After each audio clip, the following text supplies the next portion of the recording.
We, as people, are very good at convincing ourselves on why we are right. For example, in this position here, one player could think that Queen e2 check would be a really good move, as it would be followed by King g1, Queen to e1 check, which would force Bishop to f1 to block the check.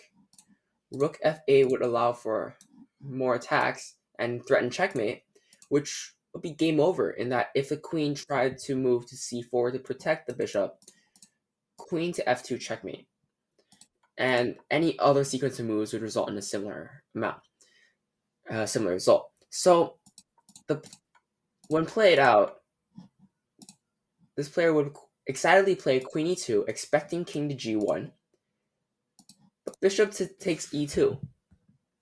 This is an example of confirmation bias. Confirmation bias is a tendency of finding information that supports a move or decision, often overlooking the flaws of that choice.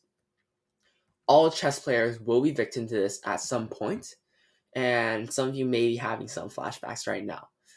Confirmation bias often happens in the form of tunnel vision, which is focusing on a small area of the board instead of focusing on the whole picture, and as well as overlooking the opponent's possible counters.